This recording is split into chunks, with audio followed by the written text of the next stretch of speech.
हमारा काम कभी भी इसी समय हो सकता है, मोदी जी के शासन काल में ही हो सकता है। मैं आपको बस यही आग्रह निवेदन करना चाहेंगे कि मैं बाघमारा क्षेत्र से लगातार 3 बार विधायक रहा। खास करके हमारा क्षेत्र लगभग 60-70% मजदूरों का क्षेत्र है। मजदूर से रिलेटेड वहाँ पे मामला आता है और यहाँ पे व्यवसायों से भी वहाँ पे रिलेटेड मामला है। हम इस स्थिति में हैं कि हम दोनों का एक नेतृत्व करने वाले हैं और लगातार आप लोगों का आशीर्वाद से, आप लोगों का भाजपा लोकसभा चुनाव में एक बड़ा सम्मेलन किया, प्रबुद्ध सम्मेलन, और उसमें जनता जनार्दन से, व्यवसायी वर्ग से ये पूछा गया कि आपकी समस्या क्या है। बहुत लोगों ने रखा, बहुत लोगों ने जानकारी भी दिया और एक वादा के तहत कहा गया कि जब यहाँ का प्रत्याशी जीत करके लोकसभा जाएंगे तो वो ये सारी समस्या का समाधान करेंगे। लेकिन अब इसके पीछे हमारे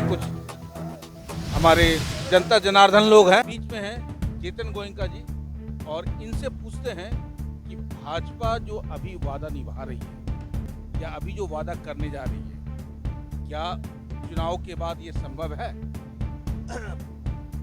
जैसा कि भारतीय जनता पार्टी जो है आज 10 वर्षों में मोदी जी ने जो विकास किया है वो पूरा देश देख रहा है। माननीय बाबूलाल मरांडी जी आज मिलानो हॉल के अंदर वादा किए हैं कि भाई कम से कम कानून व्यवस्था को सबसे पहले हम सुधारेंगे पूरे झारखंड का, और वो बिल्कुल सही बोल रहे हैं कि पूरे झारखंड में कानून व्यवस्था को सुधारना बहुत ज़रूरी है। इसके साथ साथ उन्होंने छोटी मोटी जो भी समस्याएं हैं, एयरपोर्ट की हो या ब्रिज की हो, जाम की समस्या हो, सारी समस्याओं का समाधान करने का वादा किया है। मुझे आशा ही नहीं, पूर्ण विश्वास है कि झारखंड में जब राज्य सरकार जो है बाबूलाल मरांडी जी की, बीजेपी की बनेगी, इन्होंने वादा किया है कि मैं निश्चित रूप से जो भी समस्या है उसको पूरा करूँगा। यानी कि चेतन जी का कहना है कि जब तक डबल इंजन की सरकार नहीं बनेगी तब तक सही तालमेल जो है नहीं बैठेगा, क्योंकि अगर सेंट्रल में भाजपा की सरकार हो और झारखंड में कोई और सरकार हो तो नीति और कूटनीति फिर चलती रहेगी, वहां पे पिसेगी सिर्फ जनता। आइए मिलते हैं, हमारे बीच में अशोक जी हैं और उनसे 2 सवाल पूछते हैं। व्यवसायी वर्ग में तनाव अभी भी बना हुआ है। अब ये बताइए कि जब व्यवसायी वर्ग ही परेशान रहेगा तो फिर जनता जनार्दन कैसे ठीक रहेगा और भाजपा इसके लिए क्या करेगी? पूरे भारत में एक ऐसी पार्टी है जो पूरी जनता का रक्षा और सुरक्षा करती है और करती आई है, और सारे लोग जो भी भारत के नागरिक हैं, सारे लोग जान रहे हैं, महसूस कर रहे हैं कि एक भारतीय जनता पार्टी ही एक ऐसी पार्टी है जिसमें सभी नागरिक सुरक्षित है। अभी आपने देखा कि झारखंड की बात करें तो झारखंड में जब डबल इंजन की सरकार, बीजेपी की सरकार आएगी तो पूरा अमन चैन रहेगा। सारे गुंडे बदमाश सबको भागना पड़ेगा, नहीं तो वो जेल के सलाखों के पीछे जाएंगे। अच्छा, एक सवाल है कि ढुल्लू महतो जी के ऊपर बहुत तरह का एक लिटिगेशन जनता लोग, आम नेता लोग लगा रहा है, और इसके पीछे कारण क्या है? इनके पीछे कारण कुछ भी नहीं है। जो भी जनप्रतिनिधि जो जनता की सेवा करेगा उस पर तरह तरह के इल्ज़ाम लगाए जाएंगे, ये परंपरा रही है। और ढुल्लू महतो कोई क्रिमिनल नहीं है, कोई मर्डरर नहीं है। ढुल्लू महतो एक गरीब परिवार का बच्चा है और वो अपने बलबूते उन्होंने विधायकी ली है बाघमारा से, और वो जनता की सेवा करते हैं। और जनता की सेवा करने के दरमियान उनको उनके ऊपर केस मुकदमा होता है। आपने देखा कि भाई ढुल्लू महतो जी का छवि को बिगाड़ने में बाकी सारे दल लोग जो है परेशान हैं। वो चाहते हैं कि किसी न किसी कारण से इनका छवि खराब हो और ये जो है लोकसभा चुनाव नहीं जीत पाए। आप देख रहे हैं सब पर नजर, लेकिन एक जाते जाते एक सवाल है। अमन चैन की बात तो हो रही है, क्या वादा भी पूरा होगा? मैं आपके चैनल के माध्यम से बताना चाहता हूं कि एक भारतीय जनता पार्टी ही ऐसी पार्टी है जो वादा करती है और निभाती है। पूरी गारंटी है, मोदी की गारंटी है और पूरी गारंटी है। और एकमात्र पार्टी भाजपा है, बीजेपी पार्टी जो वादा करती है वो निभाती है। क्या बात है, यानी कि विश्वास तो चरम पर है। अब देखते हैं 2024 में करवट किधर लेता है, भाजपा या कोई और। आप देख रहे हैं सब पर नजर। मैं हूं निरंजन कृष्णा, लेकिन जाते जाते पप्पू जी से एक सवाल लेते हैं। सर, आप इस तरफ आ जाइए। बहुत देर से ये मौन है, और जब मौन होता है कहीं ना कहीं आंधी जो है उबाल मारता है। आइए इनसे पूछते हैं, ये शांति का कारण क्या है?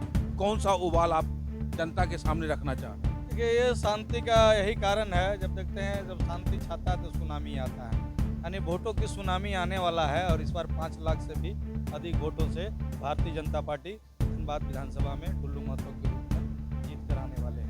क्योंकि ढुल्लू महतो जी जो है वो एक विश्वास है, गरीबों के विश्वास है, गरीबों के लिए लड़ते हैं। केस हो, मुकदमा हो, गरीबों के लिए काम करने की वजह से उनको होता है। और ढुल्लू महतो जी जो है एक ऐसा शख्सियत है, युवा है, कि रात रहे आधी रात रहे, अगर कार्यकर्ताओं को या आम जनता को अगर कोई दुख तकलीफ हो, उसके दुख तकलीफ को जानने के लिए खुद पहुंचते। हमारे बीच में और भी शख्सियत हैं जो अपनी बात को रखना चाह रहे हैं और कुछ जनता को संदेश देना चाह रहे हैं। सर, परिचय दीजिए पहले आप। मोहन कुमकर। अच्छा, जनता को क्या संदेश देना चाहते हैं?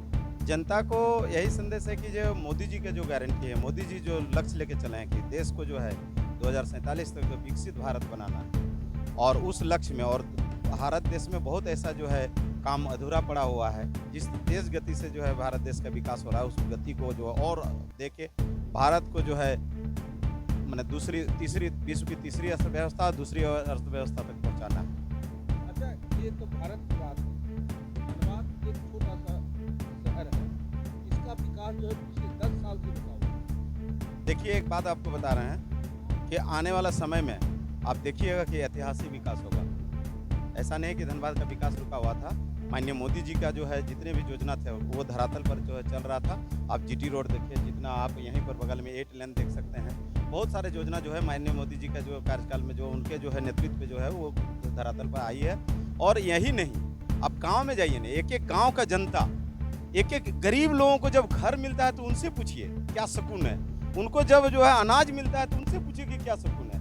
उनको जब आयुष्मान भारत से जब इलाज हो जाता है, एक आंख का इलाज हो जाता है, छोटा छोटा चाहे बड़ा बड़ा, हार्ट का भी ऑपरेशन जो है उनका स्टेंट लग जाता है, उनसे पूछिए कि क्या हुआ है। एक एक जनता। और वहाँ पर देखिए जो बेटियों के लिए वो जो व्यवस्था की है उसके लिए देखिए, उनको स्कॉलरशिप की व्यवस्था, पढ़ाई में, सारे चीज में, एक एक चीज को आप देखिएगा तो लगेगा कि गाँव में। अब महिला लोगों को देखिए, उनका जो सशक्तिकरण के लिए जो माननीय मोदी जी ने किया है वो ऐतिहासिक है। और ये भारत ही नहीं, पूरा विश्व में एक रिकॉर्ड बन गया है कि उनको किस तरह से सशक्त किया जा रहा है। चाहे उस स्वयं सहायता समूह के माध्यम से हो, चाहे उनको शौचालय देके हो, चाहे उज्ज्वला योजना देके हो, चाहे जो भी जिस तरह का योजना जो है भारत सरकार की तरफ से होता है उसमें जो है, और घर भी उन्हीं को, महिला लोगों को। और अब तो मैंने ये आरक्षण भी जो है 33% आरक्षण जो है देके जो है उनको और सशक्त करने का काम करा। और आप देखे होंगे लाल किला से बेटियों को किस तरह से सम्मान दिया गया। पहली बार ऐसा हुआ कि पहली बार जो हमारे जो मातृशक्ति जो वहाँ पर जो है उनका जो है जलवा दिखा।